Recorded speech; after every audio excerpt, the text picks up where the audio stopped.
So sitting nice and tall, we'll just let the attention come to the breathing, and we won't try and change it or control it just for a moment. So just notice what it's doing,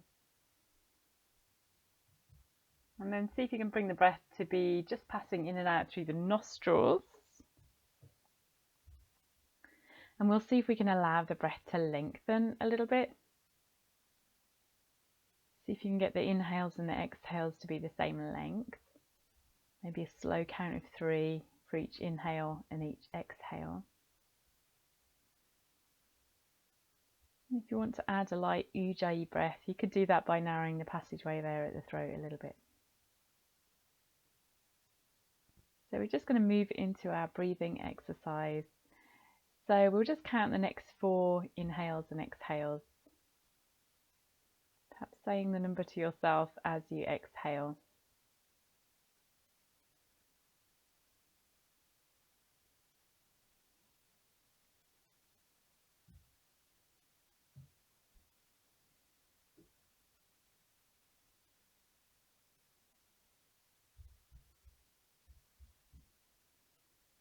And then for the following 4 breaths, we're going to breathe in and then hold that breath in for 3 seconds.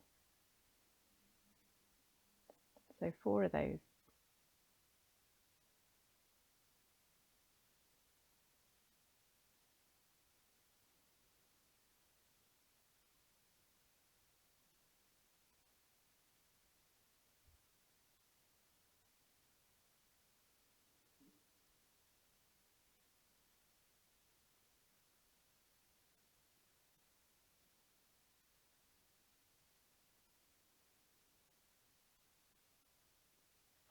Following 4 breaths, we will go back to inhaling and exhaling without any holding of the breath, but do allow the little natural pauses between the inhales and the exhales.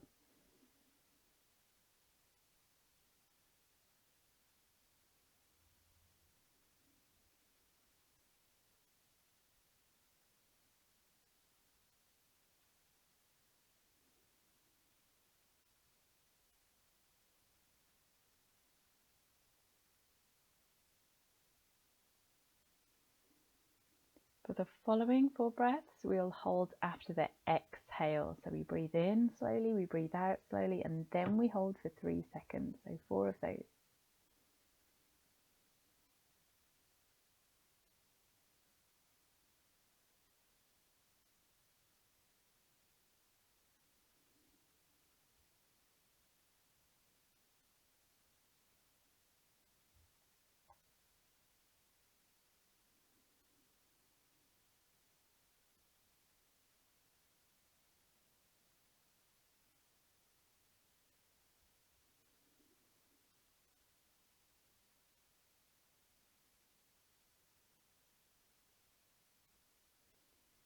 Good, we'll go back to inhaling and exhaling for the next 4.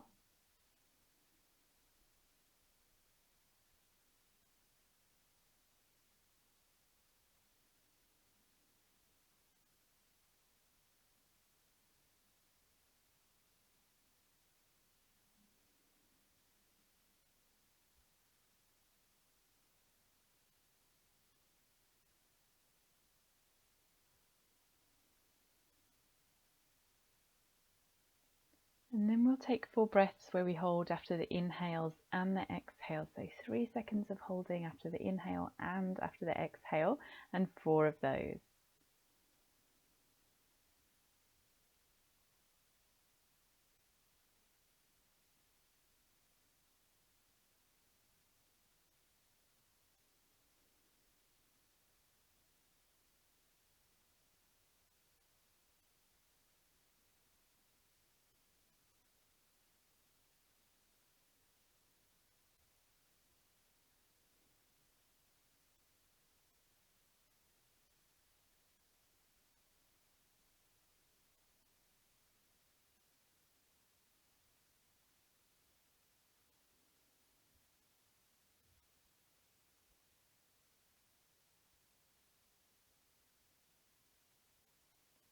And when you've done those 4, just returning to a nice slow inhale and exhale, allowing the ujjayi breath to whisper at the throat.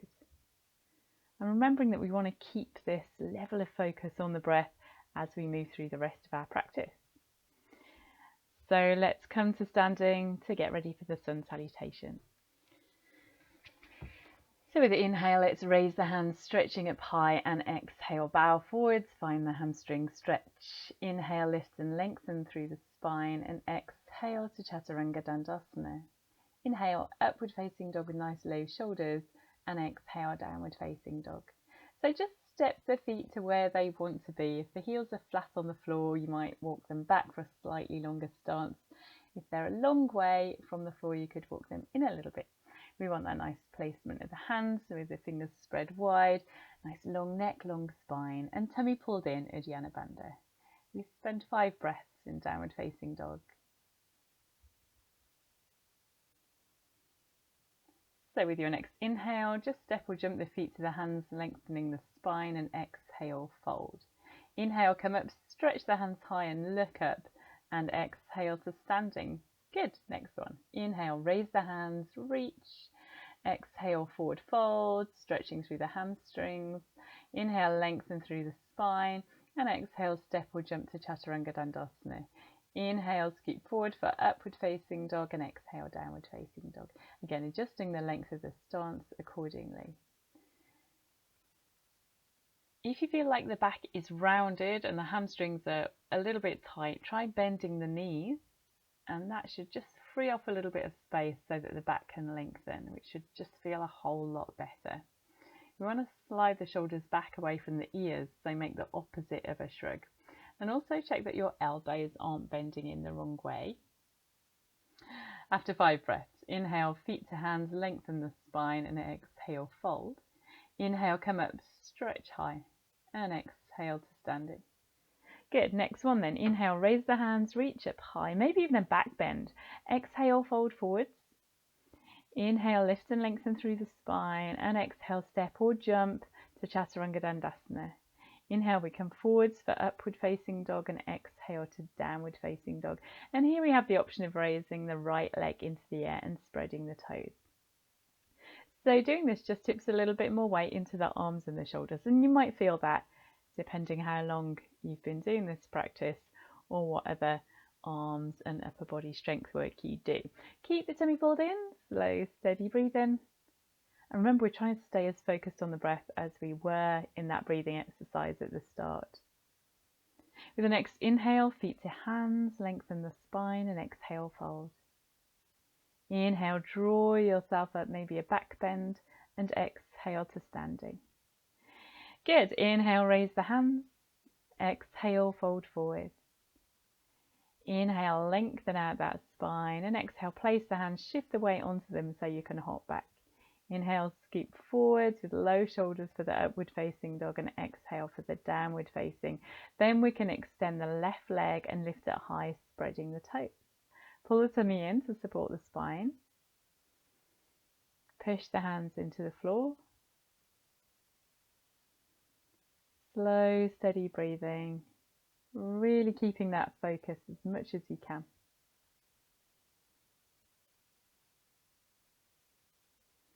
Good. Inhale, feet to hands, halfway up, long back. Exhale, fold. Inhale, come up, stretch up high, and exhale to standing. Good. Last one of these. Inhale, raise the hands. Exhale, forward fold.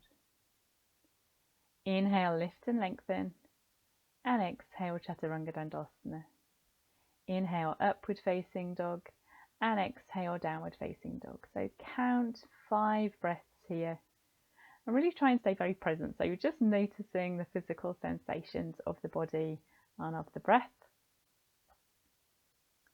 Try not to get carried away into thoughts or criticisms. We're just enjoying the physical sensations of the practice.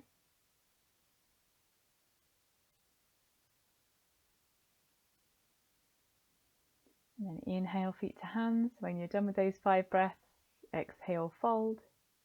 Inhale, come up, stretch high, and exhale to standing. Good. Surya Namaskar B. Inhale, sweep the mat, coming to chair pose, and then exhale, fold. Inhale, lengthen out the spine, and exhale to chaturanga dandasana. Inhale, upward facing dog. Exhale. exhale, downward facing dog. Then inhale, step the right foot forward, place the left heel and reach up.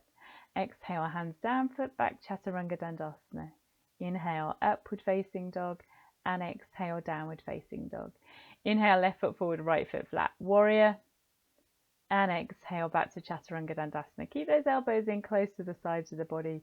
Inhale for that back bend, upward facing dog, and exhale, downward facing dog. Again, count your 5 breaths here with as much attention as you had when you were counting the breathing exercise at the start.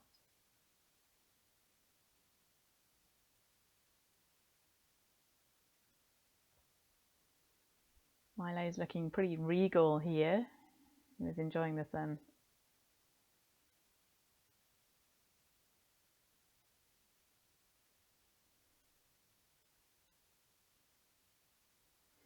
Inhale, feet to hands then, lengthen the spine, and exhale, fold, bend the knee. Inhale, lift up the hands, and exhale, straighten. Good, next one. Inhale, chair pose. Exhale, forward fold. Inhale, lengthen out the spine, and exhale, chaturanga dandasana. Inhale, upward facing dog. Exhale, downward facing dog. Inhale, step the right foot forward, plant that left heel and reach up as you lunge down. Exhale, back to chaturanga dandasana. Inhale, upward facing dog. Exhale, downward facing dog. Then inhale, left foot forward, right foot flat, warrior. Exhale, chaturanga dandasana. Inhale, upward facing dog. And exhale, downward facing dog, 5 breaths.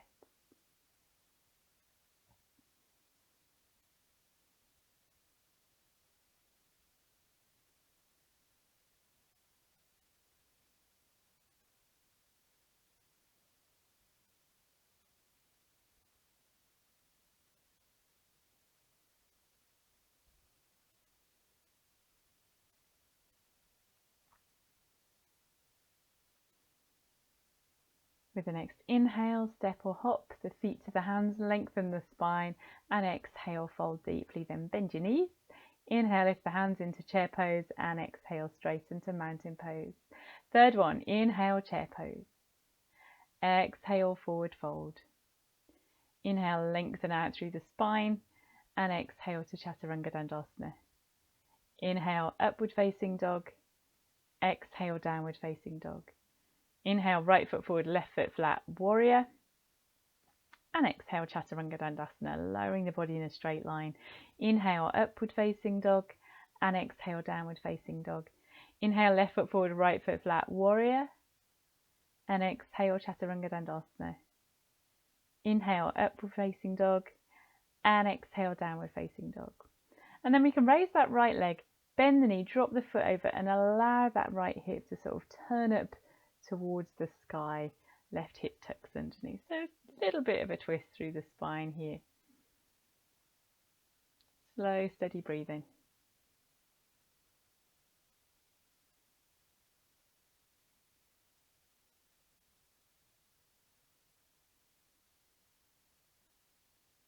And then inhale, feet to hands, halfway up, long back, and exhale, fold. Bend the knees.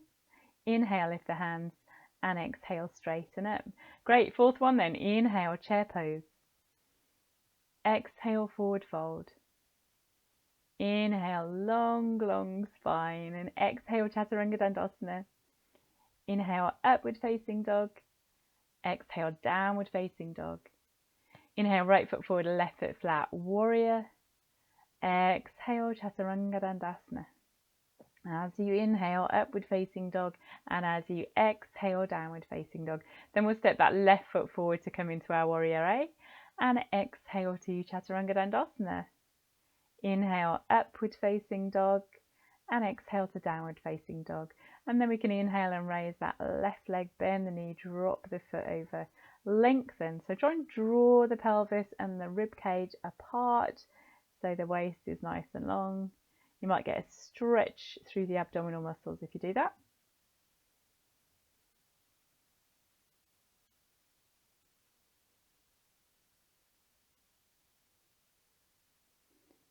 And then inhale, feet to hands, lengthen out the spine, and exhale, fold.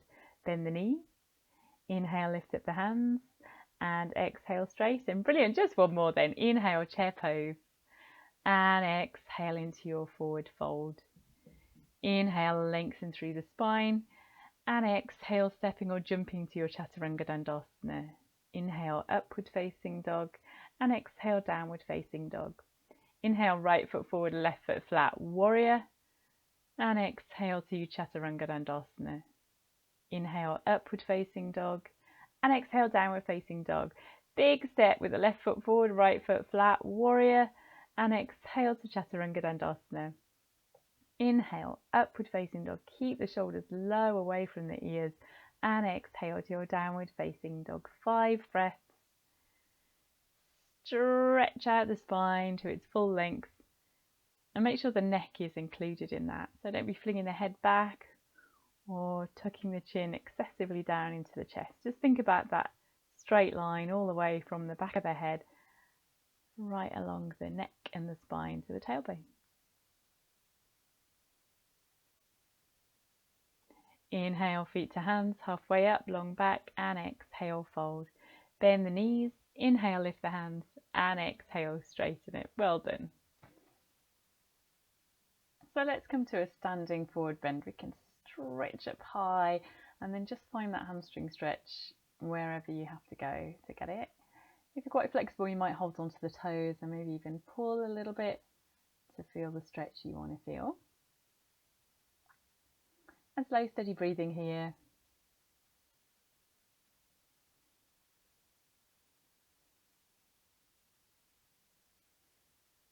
And then for the second one of these, we're just going to have a go at sliding the hands underneath the feet. And again, coming down for 5 breaths. So you might need to bend your knees a little bit more for that one to get lower. I'm really trying to thread the hands all the way under. So you could stay there, or if you've been playing with Bird of Paradise, then you could thread that left arm through, catch the fingers behind the back and see if you can stand up into a balance, perhaps straightening that leg a little bit. And then have a go on the other side.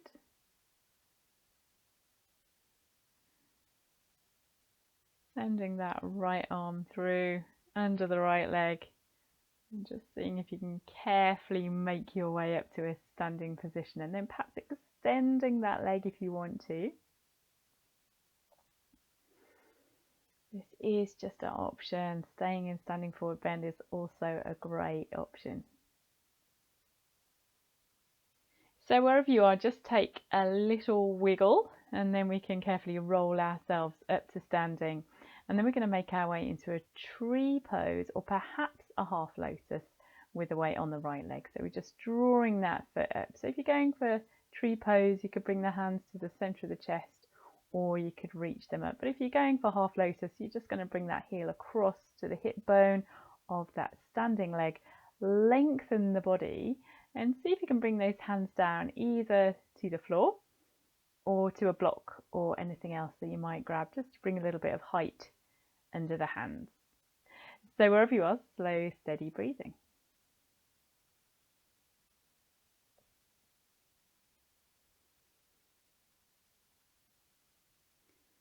And then in your own time, just very carefully make your way out and then take either that tree pose or that half lotus on the other side.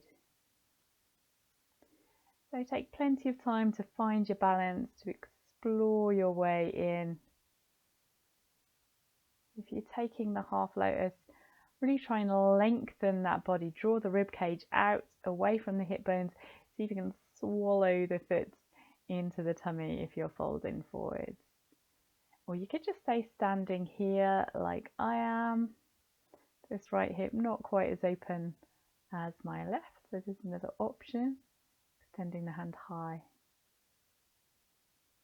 and then making your way out. Okay, we're going to make our way into a reverse namaste. So see if you can find a prayer pose behind the back, and then we're going to step forward with the right foot and back with the left. Inhale, lift the chest, and exhale. Try and hold the back out nice and straight as you explore, tipping the pelvis over to find a standing forward bend here. So don't necessarily just try and get as low as you can around the back. Try and keep that back nice and straight. So you might have a horizontal spine, or you might even be a little bit higher up than that. No problem.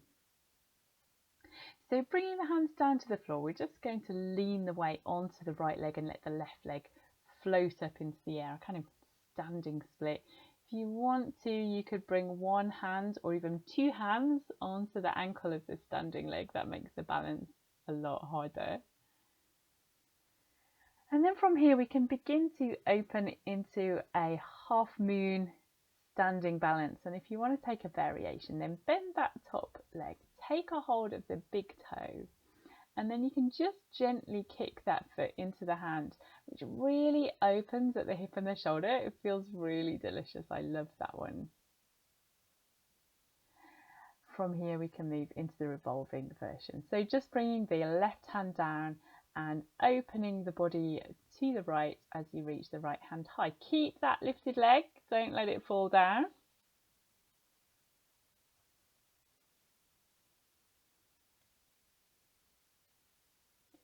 And then we can float our way up to standing. Okay, so we'll find our reverse namaste, standing forward bend with the left foot forward and the right foot back. So inhale to lift the chest and exhale to come forward with that nice straight spine.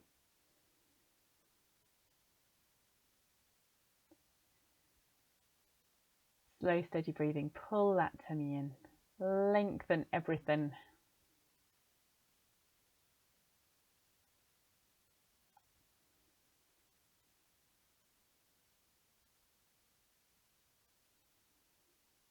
Then after that fifth breath, we can bring the hands down, shift the weight forward over the left foot so the right leg can begin to lift up a little bit.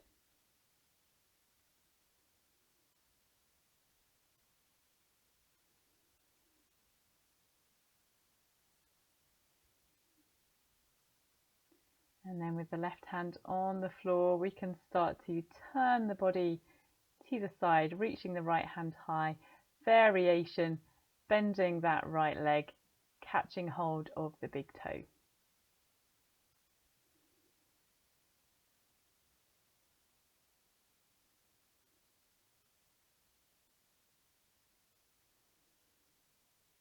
And then revolving half moon, the right hand comes down, the left hand comes up, turning us into a little twist. So facing out to that side, but keep the lifted leg coming up.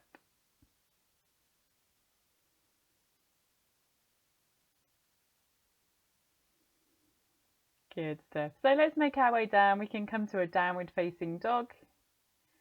And then we'll lower those knees to child's pose. So just taking a little rest here because we've got our plank challenge coming up. 7 breaths.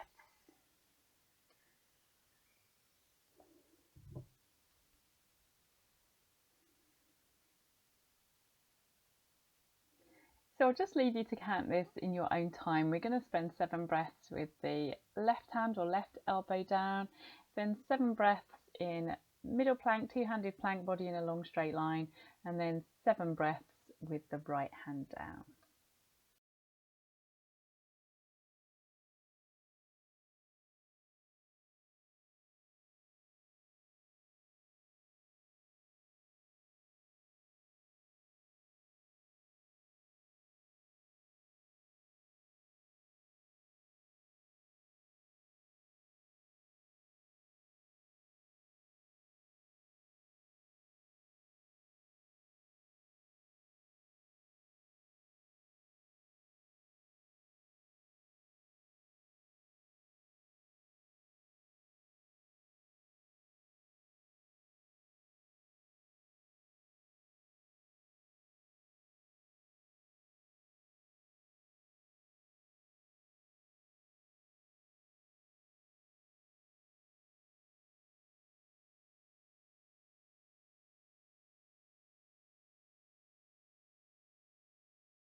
And then we'll come back and take a little rest in child's pose.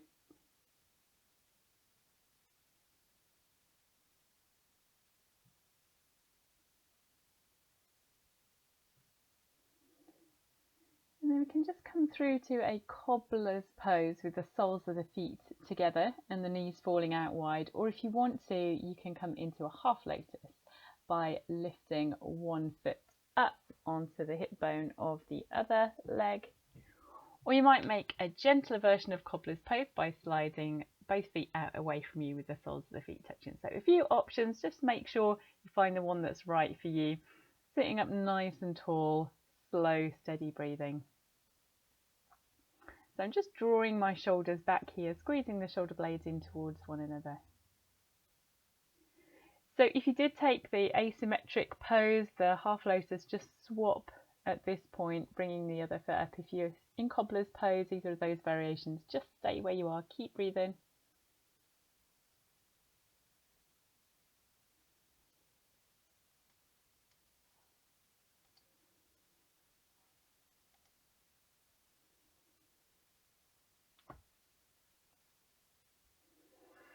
Okay, good stuff. So we're going to move into half pigeon here. So we've got this left leg folded underneath us, and we're trying to have the left buttock sort of on the ground and the top of the thigh, and that right leg is extended straight out behind us. And then we're trying to lie down as if we were just lying really flat on our tummy. So we're trying to drop that right hip down. So we've just got that leg folded underneath us, and that should bring a sensation of stretch around the left hip. Now, if it's not available to you to lie down, you could be up on the elbows or up on the hands.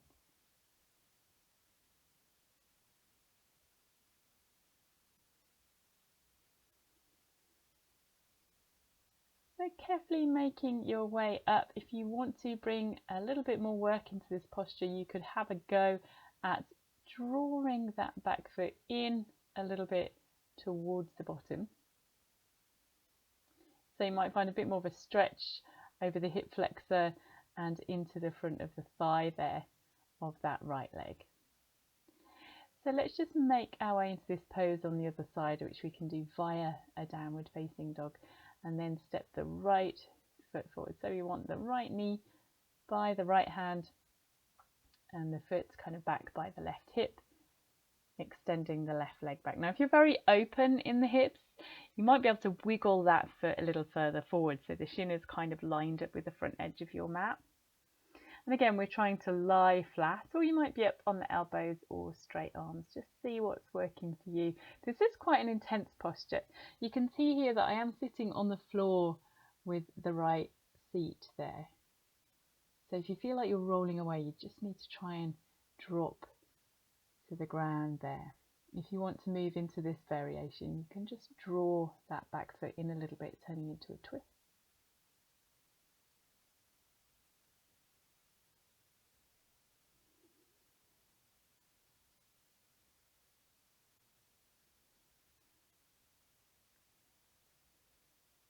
And then we can wiggle our way out into a downward facing dog.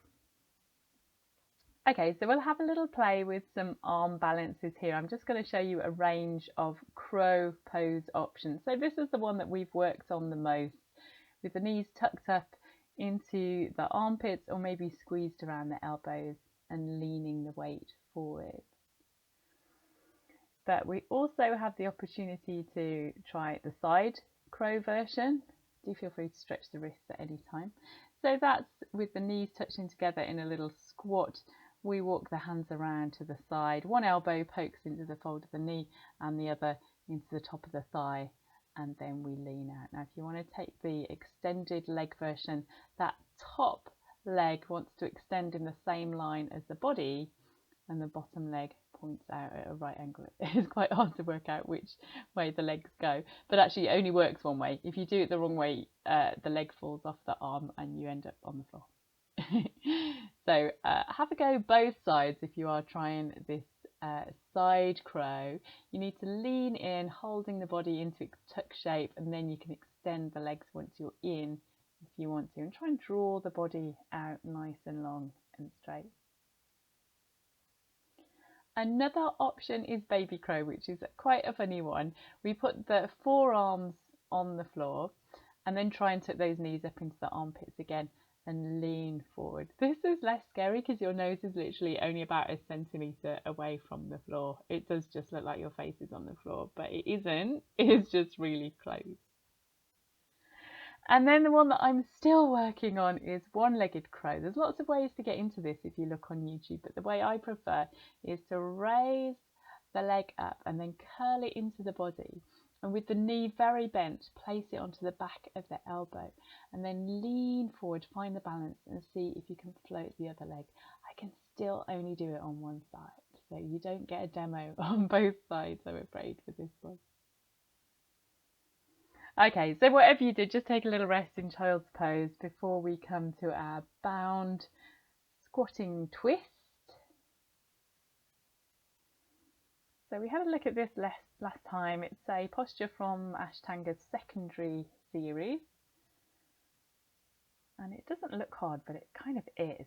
So we just want to come into a squatting position on the toes, so the heels and the knees are pressing together, and you're just trying to send your left arm around that left knee and catch the hands together. Now, if you're very flexible, you might even be able to send that left arm around both knees together and still find the bind, but that's not available to me right now.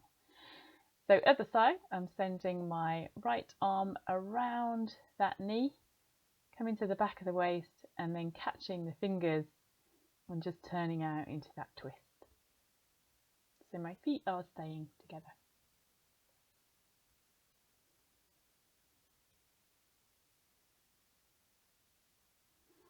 Good stuff. Let's take a little rest in child's pose for a few breaths. And then we're going to have a go at some chaturanga push-ups. So that's just moving from plank to chaturanga dandasana. Fairly ferocious in terms of strength, but really worth doing. So stepping back into your plank pose, but then when your exhale comes, you're lowering to chaturanga dandasana and inhale, pushing back up to plank. So see how many you can do. And if you can't do 5 yet, see if you can work up to doing 5 over the coming weeks.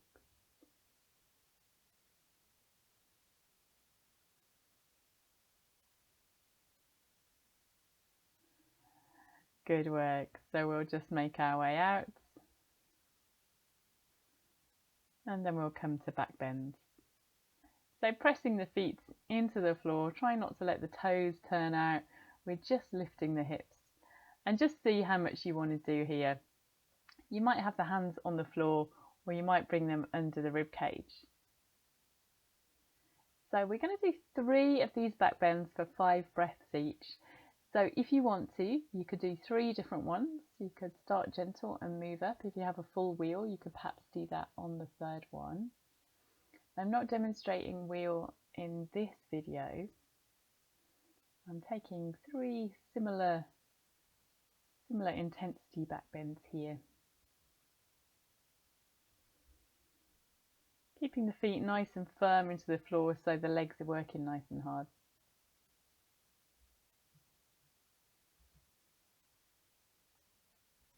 We can hug the knees into the chest and lift the chin up to the knees so we round the back the other way in between each one. And here comes the 3rd back bend. Slow, steady breathing.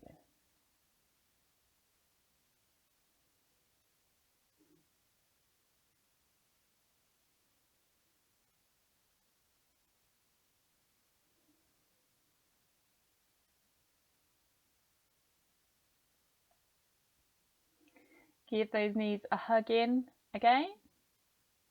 And then we can make our way into a headstand or a headstand preparation. So holding on to the elbows just to make the measure and then clasping the hands behind the head, pressing the elbows into the floor.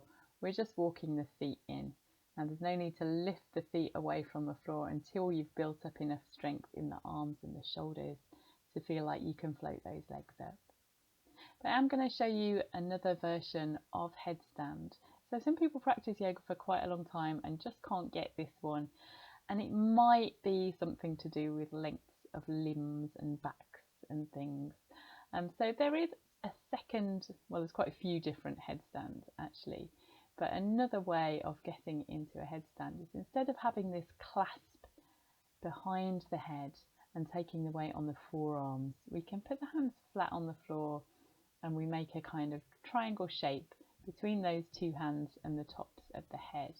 And because the elbows are bent and the forearms are kind of pointing up to the sky, it does offer us the possibility of climbing up onto the backs of the arms with the knees, which gets us upside down and sort of a little closer towards the headstand position. So I'm just going to demonstrate that now. So you can see my hands are back from where my head is, so there's a triangle between those 3 points of contact, and I can shift the weight forwards and just pop my knees onto the backs of my arms there.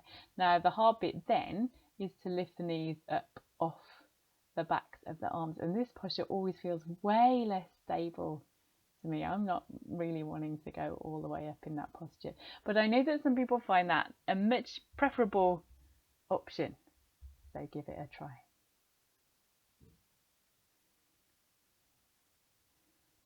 So let's make our way after our inversion into Shavasana. So just getting nice and comfy, snuggling down into the mat, letting the breath soften. It might feel nice to tuck the shoulder blades underneath you and let the feet fall out away from the midline and have the arms away from the sides of the body. But if it's nicer for you for the lower back, by all means place the feet flat on the floor and have the knees bent up. You can really tuck the lower back underneath you and snuggle it into the mat in that position. And then we'll just spend these last few moments of our practice working hard on our mindfulness and being present. So with the challenging postures taken away, the mind has a little bit more freedom. So we might need to exercise a little bit more discipline in not getting tangled up in those thoughts.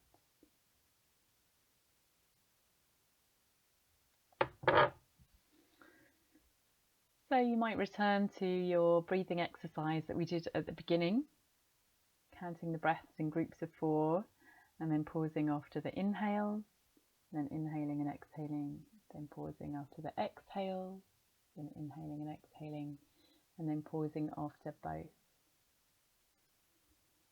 Or you might choose just to focus on the breathing or on the physical sensations of the body.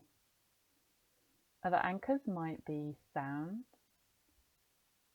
noticing how sounds come and go,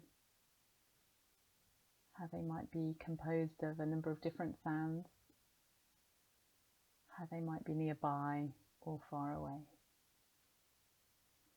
So whichever anchor you choose, just using this precious time, these last few moments, to use that concentration, that focus,